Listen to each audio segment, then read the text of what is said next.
Hello and welcome to another episode of Top Deck, the series where we take a look at some of the leading TCG deck lists. And today we have on Dylan, who managed to come top 4 at St. Austell in the Regional and top 8 at the Cardiff Regional as well, playing Pendulum Magicians. So let's take a quick look at this list. It is a more classic list compared to the Endymion variants, meaning that it does feature all of the usual extenders, things like the Curtain Raiser. Although there's no Mythical Beast engine in here. I suppose that he didn't feel like he needed it, given how much draw power he's put in with all of the Duelist Alliance, the Pendulum Calls, the Pot of Desires, all giving him access to additional monsters. For the Harmonizing Magician, he's got the 2 level 7 targets of Janky and Dragon Pit, which gives him some additional removal of Floodgates. And then of course for establishing his own Floodgates, or his own Interrupts, triple Apex Avian, and 1 Goliath going in here, tanking out over the Sloth, although it of course cannot be Pendulum summoned. Onto the extra deck then. This is mostly fairly standard, with the Vortex and Savage and Ignister all making their typical returns. Meteor Burst coming in here for additional ways of making rank 7s, Dweller, Absolute, Dark Rebellion for just pushing the game in those times when you need to do that extra damage, and then Time Star for setting up stronger boards, and then the usual set of the Borals and the LP. No Agapane in here, but the 1 Electromite, 1 Imp, 1 Wee Witch's Apprentice, and 1 Zephyr Metaltron. So mostly in line with the sort of typical Pendulum Magician decks that we've seen from the last few months. Triple Lancia in the side alongside triple Denko. It's so good to be able to be shut down so much opposing back row from just a single normal summon. Triple Ghost Ogre, triple Twisters, and triple Red Reboot. So 9 cards to remove back row, 3 hand traps to stop generic cards, and 3 hand traps which stop things like Orcust and Thunder Dragons, of course, although they do have some nice interaction in different decks. So we're going to run through the siding strategy before we get onto the rounds. So for pure Sky Striker and Trickstar, there are no changes going first. There aren't actually any changes for going first in any case, but here he's putting in triple Denko and taking out triple Avian for going against Striker when going second. For Salamangreats, we have Denko, Reboot, all coming in for going second, but the Apex, Gate 0, 1 Gate 0, 1 Shriner, and 1 Duelist Alliance all coming out. True Draco is the same as in the Salad matchup. For the Invoked Mech Knights, the 3 Lanciers coming in obviously, and 3 Apex coming out, and for Orcust, the 3 Lanciers and the 3 Ogres coming in, and the same removal as for the Salamangreat deck. So the Apexes, the Gate 0, the Dragon Shrine, and the Duelist Alliance all coming out. So for St. Austell, he went X1 here, taking 3rd place. In round 1 he went up against Time Lords, going 2-1. In game 1 the opponent took the game from him because Dylan opened a pretty bad hand, couldn't get around the untargeting of the Time Lords, and had no access to Ignister in the game. In game 2 he was able to make Borosword and Borolo to stop the opponent from really doing anything, and game 3 was exactly the same. Round 2 against True Draco, winning 2-0 here. He says that the matchup is generally quite free, using Dragon Pit to pop back row and recur the discard fodder with Oath. Allows him to just outgrind in those games, and in game 2 he could side in the Red Reboot to just steal a win. In round 3,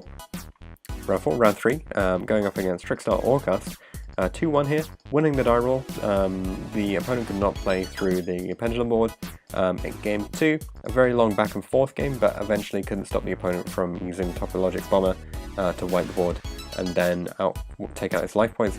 And with 30 seconds to go in game 3, the opponent managed to burn himself by activating Aqua Dolphin and not hitting anything, so burning himself there.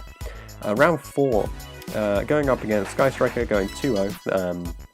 In game 1, Dylan went first, and the opponent couldn't out the board, and in game 2, the opponent was not able to outstar Pendulum Graph, as he couldn't target any of the Magicians, so just lost from there. Round 5 against Salamangreat went 2-0. No comments on this one, obviously, it's a relatively free matchup. And in round 6, the only loss here against Salamangreat, 0-2, opening really poorly and losing the die roll, so the opponent managed to grind him out in game 1, and then in game 2 he wasn't able to out the rage with his hand, so the opponent just popped the Pendulum summon. and the opponent ended up coming first. That was Alex Everson, actually. And then for the Cardiff Regional, where Dylan went X2 and came 8th place, round 1 the opponent was a no-show, round 2 was a win against Salamangra's 2-0, the opponent making a really weak board, so he was able to just pick it apart in OTK, Pendulum Call coming in really clutch as the opponent wasn't able to pop any of the scales, and Apex was brought out on a Pendulum summon, and it was the same in game 2. Round 3 against Trickstar Orcust, a loss here going 0-2. The opponent started and made a really strong board which he couldn't push through, and then the opponent managed to OTK. And in game 2, Dylan opened up pretty suboptimal, still ending on a Borosword in the right EMZ, Guard Dragon underneath it, while Goliath on the left, and Time Star Magician on the right with Apex Avian supporting, which is very strong, but the opponent managed to push through the board really well. Had a perfect side card to out the Goliath, which is Forbidden Chalice, and could then OTK, and that was Tom Rose. Round 4 against Salamangrates, going 2-1. The opponent opened really strong and made an unbreakable board for Salans. Dylan opened really strong and made an unbreakable board for Salans, so the opponent just scooped, and game 2 was the same as game 1, but the other way around. And then game 3 was the same as game 1. So this was the same guy from St. Austin who actually came first, so nice for them to bring back that matchup and play it out differently. Round 5 against True Draco, going 2-0. The True Draco match is relatively free, as he said. Main deck floodgates don't hit him, and he was able to just OTK. And then in game 2, he opened the red reboot once again. Round 6, a loss against Invoked Mech Knight, going 0-2. Not really sure what to do versus the opponent's deck because World Legacy Secrets really hurts Dylan, and eventually the opponent was able to take the game.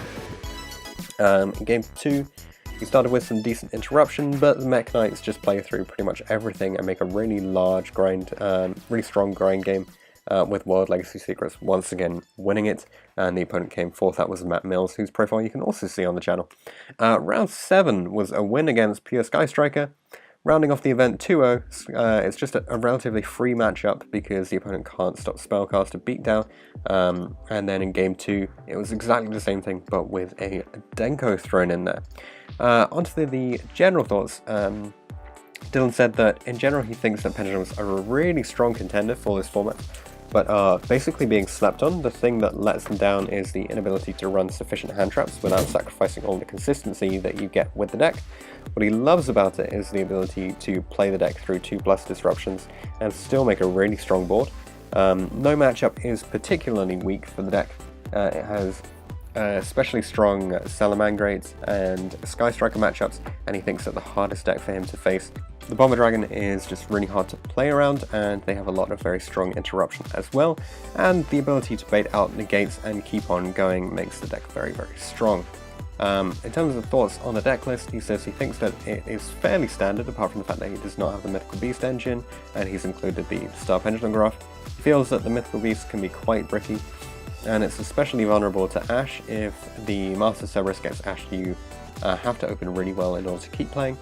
The Star Pendulum Graph gives you great pluses going forward in the duel, as well as making the Sky Striker matchup a lot easier than it would otherwise be. And the shoutouts go to Masterpiece YGO for giving him encouraging words throughout the tournament. So thanks very much, Dylan, for coming on, sharing your list and your reports from 2 whole regionals where you managed to top twice in a row. That's a really strong record. And congratulations, and I'm sure we'll see more of you in the future.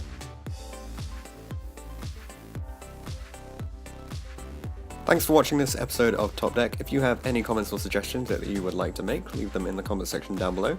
Check out the description for details of how you can get involved in this series. You can enter by voice interview, or instead you could just send all of your information over Facebook Messenger. Anything like that will be absolutely fine. If you want to see anything in particular from the upcoming series, then be sure to get in touch, and I'll see you guys in the next video.